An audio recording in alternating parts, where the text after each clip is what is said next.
Bismillahirrahmanirrahim. Assalamualaikum warahmatullahi wabarakatuh.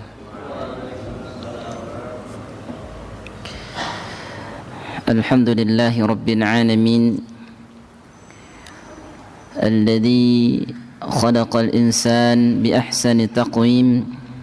Asyhadu an la ilaha illallah wahdahu la syarika lah, wa asyhadu anna Muhammadan abduhu wa rasuluhu la nabiyya wa la rasula ba'dah, amma ba'du.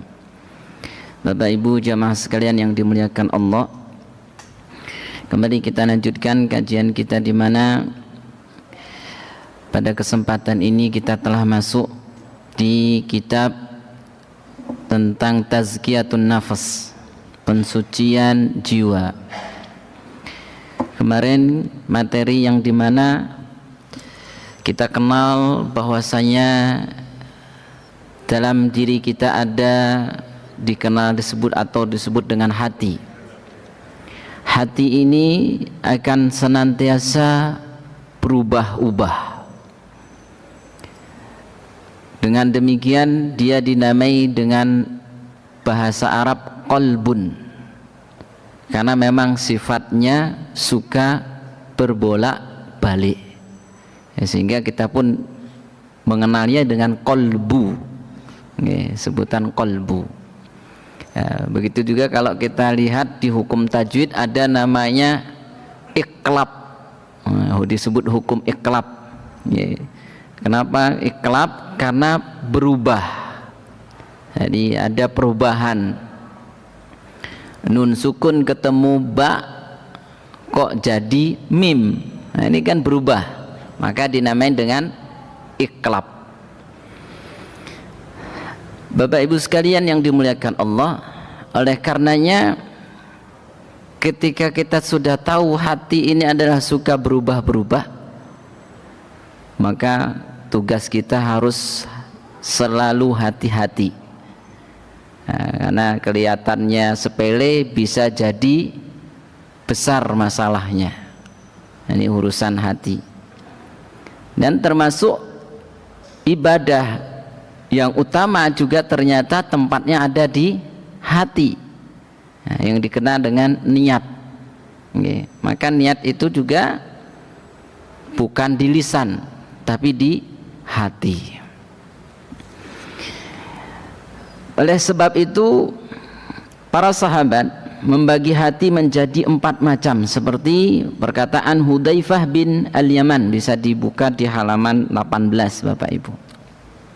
Nah, di halaman 18 ini disebutkan oleh Hudzaifah bin Al-Yaman radhiyallahu anhu, ia berkata hati ada 4 macam. Jadi dia menyebutkan model hati, jadi macam-macam hati. Yang pertama, hati yang bersih. Hati yang bersih ini dimiliki oleh orang-orang mukmin. Di dalamnya terdapat lampu yang bersinar terang. Ia akan selalu berpikir positif, melakukan sesuatu senantiasa tulus, ridho, menerima, lapang dada atas apa yang ia dapatkan. Apa yang diperintahkan ia lakukan dengan tulus. Inilah hati yang selamat atau dikenal dengan hati bersih, dan ini dimiliki oleh orang-orang beriman. Nah, termasuk juga Bapak Ibu sekalian, hati orang yang bersih salah satu contoh seperti kejadian tadi malam. Tadi malam itu Allah memperlihatkan kita tentang apa Bapak Ibu? Gerhana, yaitu adanya khusuf. Kalau gerhana bulan itu disebut dengan khusuf, gerhana matahari disebut dengan kusuf. Maka kita lihat bagaimana tadi malam itu Allah mengingatkan kita semua, terkhusus orang-orang yang beriman, mau tidak mau akan tersentuh hatinya. Dengan apa? Dengan kejadian fenomena yang itu tidak setiap waktu terjadi. tidak normal artinya. Sebagai gambaran kepada kita Bapak Ibu, disuruh oleh Allah kita berpikir.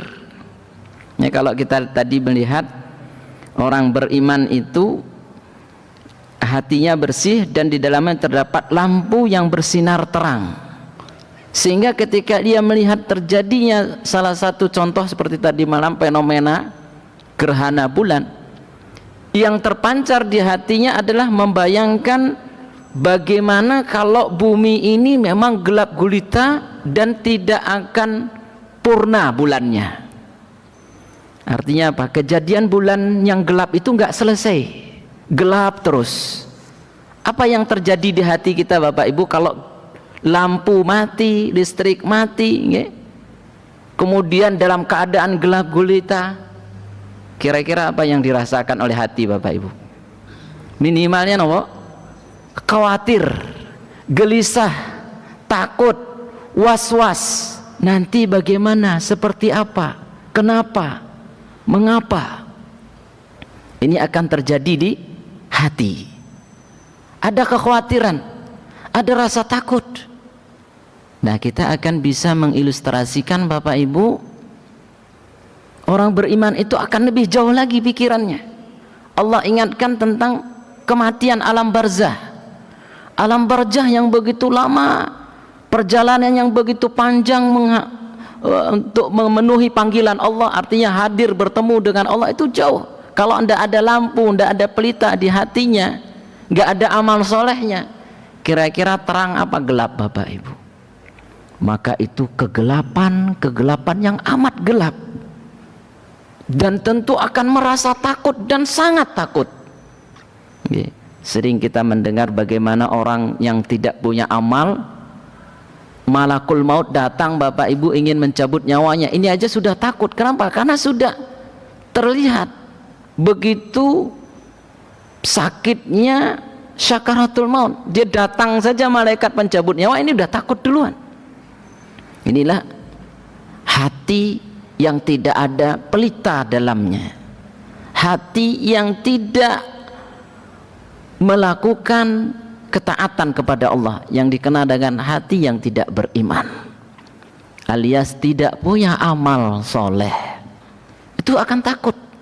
Ya, kita bisa bayangkan Bapak Ibu, kalau dikubur nggak punya amal, udah sempit, kemudian gelap, nggak ada lampunya, nggak ada yang bisa nolong kita. Walau kita teriak sekeras-kerasnya, tetangga samping tidak akan ikut membantu. Tapi kalau di dunia Bapak Ibu mati lampu, kemudian gelap gulita, ada yang teriak, kira-kira ada orang yang datang buatan Bapak Ibu? Mungkin tetangga sebelah akan datang, ada apa? Mungkin akan bertanya, akan datang. Tapi ketika dikubur nggak punya amal, nggak ada pelitanya, nggak ada lampunya, maka ini tentu akan menakutkan. Dan yang paling yang akan merasakan adalah hati. Hati akan bergetar, hati akan takut. Nah, inilah Bapak Ibu sekalian bagaimana Allah Subhanahu wa taala memberikan peringatan kepada orang-orang beriman, sehingga apa yang dilakukan orang-orang beriman ketika melihat fenomena itu, maka yang mereka lakukan sebagaimana perintah Rasulullah SAW. Fa idza raaitum dzalik, kiranya kalian menyaksikan itu, kata Nabi, fadu Allah, maka berbanyak doa kepada Allah. Agar tadi malam kita dapatkan Bapak Ibu, beberapa masjid di sekitar kita mengadakan salat sebagaimana perintah Nabi, berdoa kepada Allah, wa yukabbir, perbanyak takbir, wa sallu, salat, wa sadaqat, wa tasaddaqu, untuk bersedekah, mengeluarkan infak. Kenapa? Karena enggak akan khawatir kalau ini memang tanda terjadinya fenomena yang besar, yaitu kiamat, atau minimalnya akan datang bencana besar. Kalau saat itu memang datang bencana besar, atau dikenal juga di antara mungkin di individu kita meninggal dunia setelah kejadian itu, dan kita satu pun tidak ada yang tahu kapan kita akan meninggal dunia atau kapan kita akan sakit, tidak ada yang tahu. Ketika sakit nanti sembuhnya juga kapan, itu tidak ada yang bisa memprediksikannya. Dalam artian memastikan kita akan sembuh atau sehat atau sakit, sakit atau sembuh. Nah ini gak ada yang dapat memastikan, hanya prediksi saja, hanya perkiraan saja. Nah ini Bapak Ibu sekalian yang dimuliakan Allah. Hati yang pertama yang disebutkan oleh Hudzaifah bin Al-Yaman adalah hati seorang mukmin yang akan ada cahaya di hatinya, bersinar dengan lihat apapun yang ia pandang adalah suatu karunia Allah, suatu kebaikan dari Allah Subhanahu wa ta'ala. Kemudian hati yang kedua yaitu hati tertutup. Inilah hatinya orang kafir, orang yang tidak beriman. Jadi siapapun datang, apa saja yang ia lihat itu nggak akan kepikiran untuk mengingat Allah. Yang dia lihat adalah dunia ini saja, yang saat ini saja, yang hari ini kebahagiaannya, yang hari ini yang ia akan rasakan. Ia tidak akan berpikir nanti setelah dunia apakah ada alam lain, nggak ada. Dan inilah yang kita saksikan Bapak Ibu, beberapa daerah kadang-kalanya ada orang meninggal itu dibakar, ada bahkan diawetkan, jasadnya diawetkan, dipajang di rumah, kadang-kalanya dipajang di tembok, kadang-kalanya dibuat tempat sendiri di situ dipajang, dikeraskan, diawetkan. Kenapa? Karena memiliki prinsip keyakinan tidak ada lagi kehidupan setelah dunia ini, sudah di dunia ini saja, senang di dunia, sudah di dunia, maka tidak ada setelah dunia ini. Inilah hati yang tertutup, padahal ia melihat keadaan-keadaan yang terjadi di dunia ini, fenomena-fenomena yang Allah tampakkan kepadanya. Makanya kembali tadi ke gerhana bulan, Nabi katakan inna syamsa wal qamara ayatani min ayatillah. Sesungguhnya bulan, matahari itu adalah tanda dari tanda-tanda kebesaran Allah. Dua tanda dari tanda-tanda kebesaran Allah. Ini baru dua. Bagaimana ya dengan yang lain? Mungkin fisiknya, mungkin juga melihat bagaimana rumahnya yang dibangun bisa meredam rasa panas, rasa dingin dan sebagainya. Orang yang tidak beriman, ia tidak sampai berpikir bahwasanya dunia ini ada yang ngatur.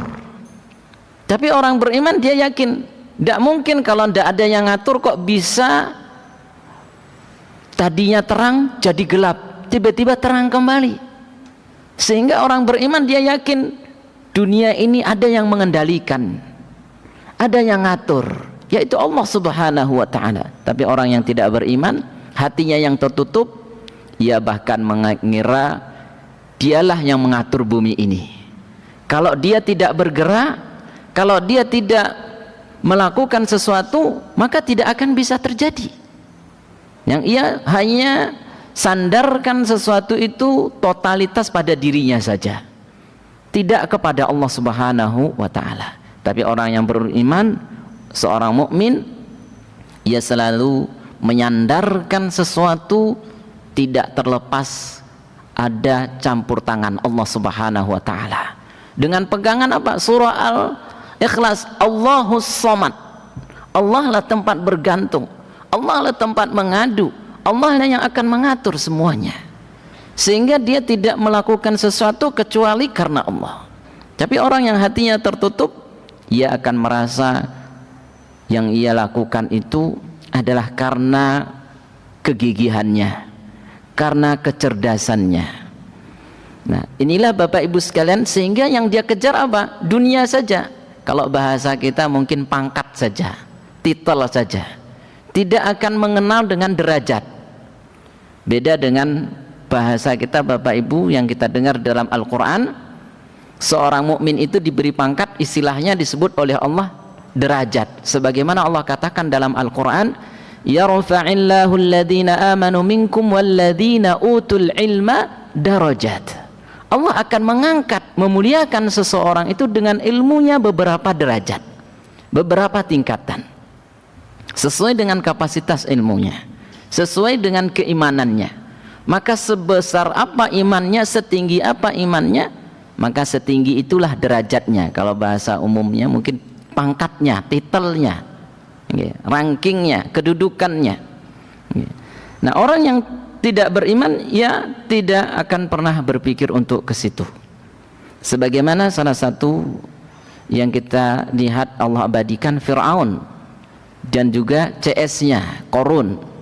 Bahkan kita kenal kisahnya Qarun, kenapa ditenggelamkan oleh Allah. Ketika diingatkan, diajak bahwa saya nikmat yang ia dapatkan dari Allah, maka kata Qarun, ini karena kecerdasan saya, ya saya gigih, ya saya dapat harta banyak, sehingga Allah murka dan Allah tenggelamkan Qarun. Dan sampai hari ini kalau ada orang menemukan harta tiba-tiba sampai disebut dengan istilah harta karun. Ini Masya Allah. Kemudian hati yang ketiga Bapak Ibu sekalian disebutkan oleh Hudzaifah bin Al-Yaman, yaitu hati yang terbalik. Hati yang terbalik ini adalah hati orang munafik. Ia mengetahui lalu mengingkari, ia melihat lalu buta. Dia tahu, ia lihat, tapi ia berkhianat. Ya. Sebagaimana yang kita lihat Bapak Ibu, seperti orang yang membunuh Umar bin Al-Khattab, yaitu Abu Lu'lu'ah. Abu Lu'lu'ah ini adalah orang Majusi yang ia masuk Islam ternyata munafik.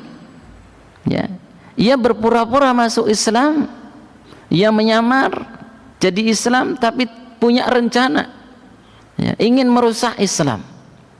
Sehingga Bapak Ibu sekalian, sebagaimana yang sudah kita ketahui bersama di kitab Syama'il Muhammadiyah yang kemarin kita baca, di situ disebutkan di antara pintu fitnah, pertengkaran, perdebatan, pertingkaian di dunia ini, terbukanya pintu fitnah itu. Siapa dia? Yang kata Nabi, ya Abu Umar bin Khattab.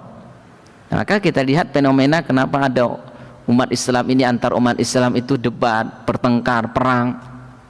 Itu awal mulanya di situ. Sebagaimana Nabi sebutkan dalam hadis, kalau sudah pintunya ini terbuka, kuncinya terbuka, maka fitnah akan terus terjadi.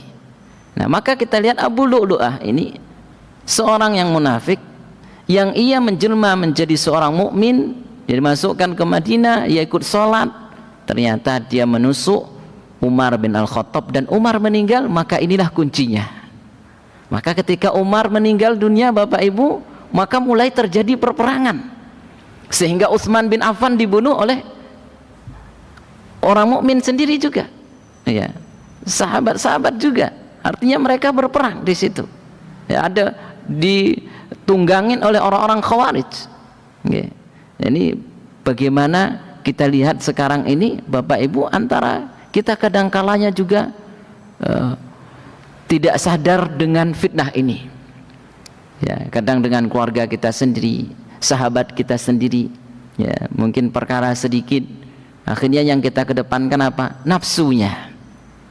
Ya, inilah Bapak Ibu sekalian mengingatkan kita tentang kendali hati, ya. Hati ini perlu diawasi, perlu selalu dijaga.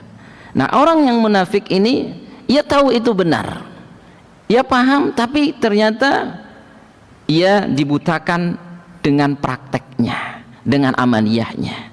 Ia bertolak belakang dengan pengetahuannya. Ini hati yang ketiga. Kemudian hati yang keempat, yang mana mengandung dua sisi. Sisi pertama yaitu iman, sisi yang kedua yaitu kemunafikan. Hati orang yang bisa mengalahkan salah satu di antara keduanya. Jadi kadangkalanya dia beriman, dan bahkan kadangkalanya dia tidak beriman. Artinya apa Bapak Ibu sekalian? Ia masih memiliki keimanan, dengan demikian inilah yang menjadi kendalinya. Ketika dia memiliki iman, memiliki kepercayaan, keyakinan, ya kadang dalam baik, perkara baik, kadang kalanya dalam perkara buruk.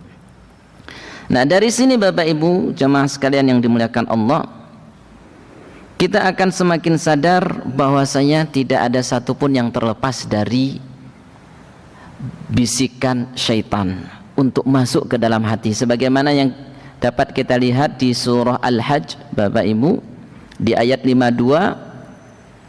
Allah Subhanahu wa taala menyebutkan dalam firman-Nya, "Wa ma arsalna min qablika min rasulin wa la nabiyyin illa idza tamanna alqa asy-syaitanu fi umniyatihi فينسخ الله ما يلقي الشيطان ثم يحكم الله آياته والله عليم حكيم."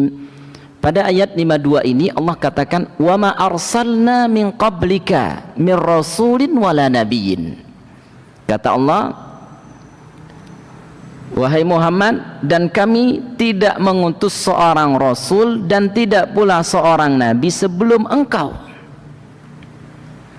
melainkan apabila dia mempunyai suatu keinginan, illa idza tamanna alqa syaitan. Ya, seorang nabi, seorang rasul Bapak Ibu memiliki keinginan, ya, ada harapan. Ketika memiliki keinginan ini, kata Allah, alqa syaitan fi umniyati. Disitulah setan membisiki dalam keinginannya, artinya nafsu tadi. Ini Nabi pun ternyata tidak terlepas dari godaan. Ini yang poin pertama yang Allah sebutkan, informasi kepada Nabi kita Muhammad sallallahu alaihi wasallam.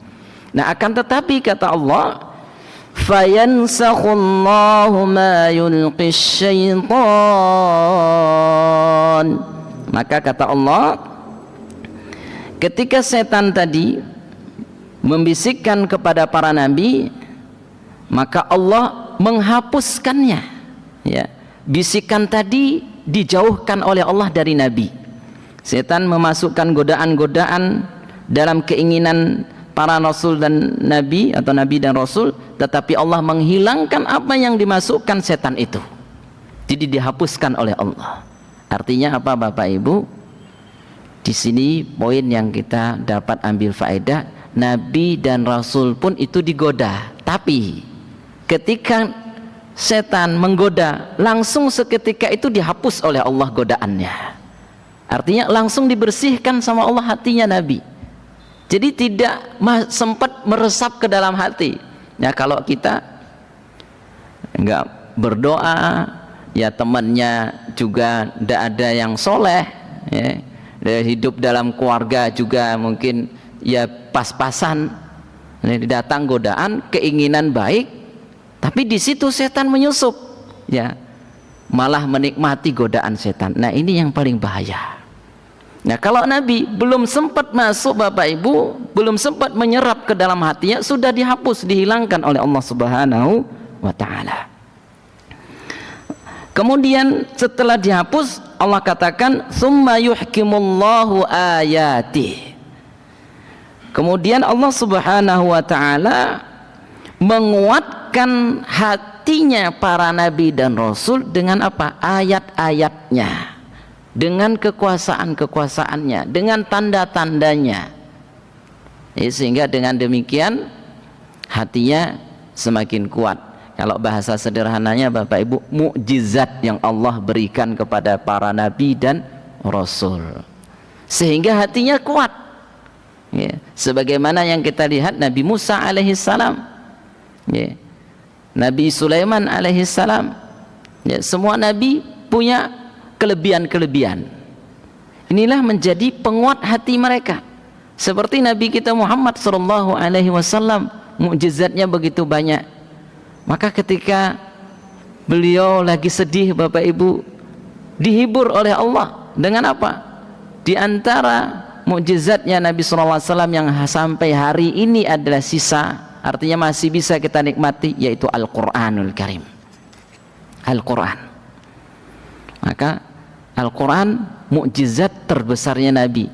Nah, kalau kita lihat Bapak Ibu, ada salah satu mukjizat Nabi yang ketika itu keluar air seperti keran dari sela-sela jari jemarinya Rasulullah SAW. Ini tidak ada kita dapatkan hari ini. Atau mungkin memegang sesuatu yang sedikit bisa jadi banyak, artinya kemanfaatannya nggak habis-habis. Seperti di perang Khandaq, makan hanya prediksinya, arti perkiraan manusia itu hanya cukup 2, 3 sampai 5 orang. Tapi ternyata semua pasukan personil yang ikut dalam membangun parit atau perang Khandaq itu semua bisa menikmatin kenyang semuanya, bahkan masih sisa. Ini bagian dari mukjizat Nabi kita Muhammad sallallahu alaihi wasallam. Yang juga diantaranya terbelahnya bulan. Tapi semua itu Bapak Ibu sudah sirna, tidak ada kecuali satu mukjizat terbesarnya yang masih sisa dan setiap kita bisa menikmatinya, yaitu Al-Quranul Karim. Nah ini diantara penghibur Nabi kita Muhammad SAW, yaitu apa? Sholat. Makanya kalau kita ini sadar Bapak Ibu ada masalah, kalau kita tahu bagaimana Nabi Muhammad SAW kalau lagi sedih punya masalah, kemana Nabi datang? Datang sholat, mendirikan sholat. Setelah sholat lega, masalah selesai, teruraikan. Nah kalau kita sekarang kebanyakan tidak demikian, malah merasa kalau sholat itu masalah, sehingga jauh dari sholat, jauh dari masjid. Nah, kalau orang Islam, orang yang beriman itu tahu solusi dari masalah itu adalah sholat, sebagaimana Nabi kita Muhammad SAW ketika ada masalah datang kepada Allah Subhanahu wa Ta'ala, jadi sholat. Nah inilah diantara karakter hati yang salim, hati yang mutmainnah, sebagaimana para nabi dan rasul dijaga oleh Allah hati mereka. Kemudian di ayat 53 di surah Al-Hajj ini Allah katakan, يَجْعَلَ مَا يُلْقِي الشَّيْطَانُ فِتْنَةً لِلَّذِينَ فِي قُلُوبِهِمْ مَرَضٌ وَالْقَاسِيَةِ قُلُوبُهُمْ وَإِنَّ الظَّالِمِينَ لَفِي شِقَاقٍ بَعِيدٍ.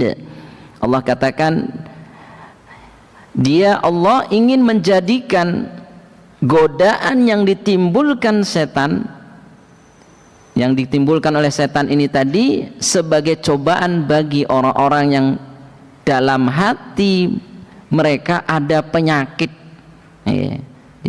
fi qulubihim marad. Jadi adanya setan ini Bapak Ibu bagian ujian untuk kita. Ini terkhusus Allah sebutkan pada ayat ini untuk siapa itu? Cobaan bagi orang yang dalam hatinya ada penyakit. Ini tadi kita sudah tahu ada hati sehat, ada hati sakit, ada hati mati.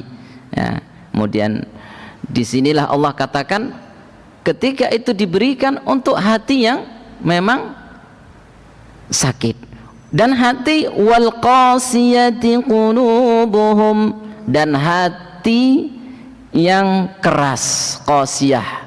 Hati keras ini maksudnya Bapak Ibu adalah hati yang mati. Jadi dia tidak akan menerima hidayah.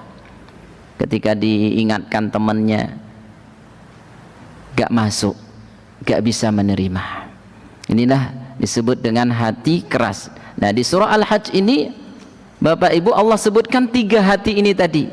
Pertama adalah tadi disebutkan hati yang sakit, yang kedua hati yang keras yaitu hati mati, dan inilah yang dimiliki oleh orang-orang munafik, orang-orang yang tadi kafir atau orang-orang yang tidak beriman. Kemudian Allah katakan dalam akhir kata kalimat dalam ayat ini, wa innadh-dhalimina lafi shiqaqin ba'id. Wa inna, dan sesungguhnya bagi orang-orang yang dolim itu benar-benar dalam permusuhan yang jauh, yang ba'id, yaitu yang jauh, artinya yang nggak akan pernah selesai, masalah terus. Okay. Kemudian Allah sebutkan pada ayat 54 di surah Al-Hajj tentang hatinya seorang yang sehat.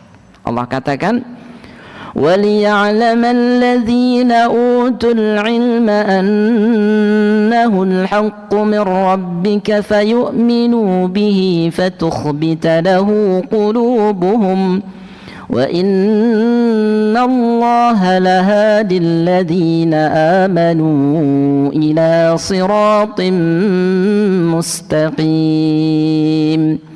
Kata Allah, وَلِيَعْلَمَ الَّذِينَ أُوتُوا الْعِلْمَ أَنَّهُ الْحَقُّ. Dan adapun kata Allah di sini, dan agar orang-orang yang telah diberi ilmu keyakinan bahwa Al-Quran itu benar dari Tuhannya. Inilah prinsip hati yang sehat. Ia akan melihat apapun yang di dunia ini dari Allah, terkhusus dengan pandangan ketika melihat apa yang dikatakan dalam Al-Quran, ia mengatakan itu dari Allah.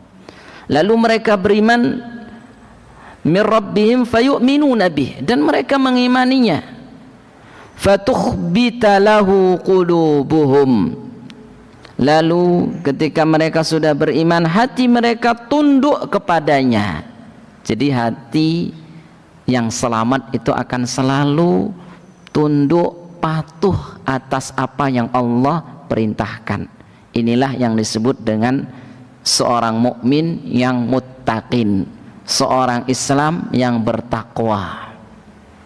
Ia akan taat.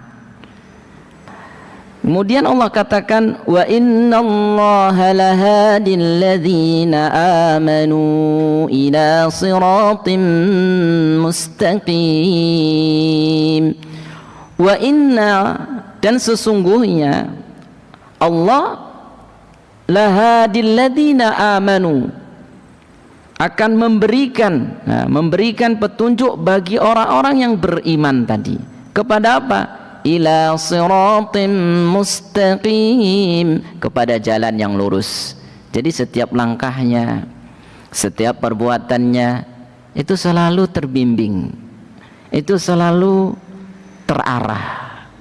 Maka termasuk Bapak Ibu sekalian, ketika dia hidup dalam rumah tangganya, dia akan selalu memberikan keputusan, sikap-sikap membuahkan berkah, membuahkan kebaikan, baik terhadap dunianya, baik terhadap akhiratnya. Ketika dia berteman juga demikian. Ketika dia bersosial, ya, bermasyarakat, ya, semua itu terarah dengan petunjuk Allah Subhanahu wa ta'ala. Apa yang ia lakukan selalu membuahkan kebaikan. Dia ikut dengan tuntunan Nabi Muhammad SAW. Dan bahkan Bapak Ibu sekalian, di antara tanda kebaikan yang ia dapatkan, ia tidak pernah mendengar kata-kata yang memang tidak baik. Artinya apa? Allah tidak ingin dia dengar kata-kata yang memang menyakiti hatinya, okay, perkataan, atau tidak mendengarkan gosip-gosip, gitu. Itu ditutup oleh Allah jalan-jalan yang dimana itu yang dapat merusak hati, akan dapat merusak hati yang salim, hati yang sehat, hati yang selamat. Maka dia dijauhkan dari itu. Yang ia dengar apa? Perkataan yang baik. Di antara salah satu contoh Bapak Ibu, mudah hadir di majelis ilmu. Jadi tidak mudah dia tempat-tempat yang gosip, kadang-kadang ada nongkrong, dia nggak hadir di situ. Ya, dengan sendirinya dia tidak mudah duduk di tempat-tempat yang di situ rawan untuk melakukan gosip, menfitnah orang lain atau membicarakan aib-aib orang lain. Tidak disibukkan di situ. Dia ditutup oleh Allah dari keburukan. Inilah yang mereka ketika beriman kepada Allah, meyakini itu, mereka dijauhkan dari itu, sehingga hati mereka benar-benar selamat. Nah, Bapak Ibu sekalian yang dimuliakan Allah, begitu juga dengan lisannya, yang ia hanya mudah dengan zikir, mudah baca Quran, mudah berkata dengan baik. Ini hati yang selamat tadi. Jadi sehingga dari hati yang sehat, hati yang baik tadi, ucapannya pun teratur, kata-kata yang ia ucapkan. Kalau tidak manfaat, dia tidak akan melakukannya, dia tidak akan mengucapkannya. Begitu juga komentar. Kalau sekarang ini Bapak Ibu banyak sekali kadang-kala yang melihat sesuatu, itu banyak. Itu kadang-kalanya orang gatel juga tuh pengen komen, wah, ikut komentar. Nah, orang yang hatinya sehat itu dijaga dari sifat-sifat itu, enggak ikut campur, enggak ikut komen urusan hal-hal yang enggak manfaat. Ya. Salah satu contoh Bapak Ibu sekalian, doa yang diajarkan Nabi kita Muhammad SAW yang itu dapat kebaikan dunia dan akhiratnya. Salah satu yang kita lihat ketika ada orang yang nikah, pengantin baru, biasanya doa yang kita panjatkan apa Bapak Ibu? Barakallahu laka. Lah kenapa enggak kita ucapkan semoga langgeng serasi pasangannya nanti langgeng? Bagus buatan Bapak Ibu, artinya ya bagus. Dapat harta banyak, anak banyak, gitu, bagus. Nah, ini Bapak Ibu sekalian diantara sebab munculnya doa itu karena dulu di zaman Nabi SAW, orang-orang jahiliyah, kalau ada orang yang nikah, pengantin baru, didoain seperti itu, semoga pasangannya serasi, nanti menjadi anak, dari situ lahir anak yang banyak, harta yang banyak. Nah, semua ini Bapak Ibu bagus maknanya, tapi itu hanya untuk dunia saja, tidak dapat akhiratnya. Sehingga Nabi ganti doanya dengan kemanfaatan yang lebih besar. Dengan doa apa? Dengan barakallahu laka, semoga Allah memberkahimu, wa baraka alaikuma, dan memberkahi kalian berdua, wa jama'a bainakuma, dalam pertemuan kalian itu berkah, pernikahannya jadi berkah. Artinya apa? Baik dunia, baik sampai ke akhirat. Inilah Bapak Ibu sekalian diantara sababul khuruj, hadis atau doa yang selalu kita panjatkan ketika ada orang nikah. Demikian Bapak Ibu sekalian, semoga Allah jadikan hati kita hati yang salim, dijauhkan dari perkara-perkara yang menjangkit atau perusak hati kita. Subhanakallahumma bihamdika asyhadu an la ilaha illa anta astaghfiruka wa atubu ilaik. Wabillahi taufiq wal hidayah. Wassalamualaikum warahmatullahi wabarakatuh.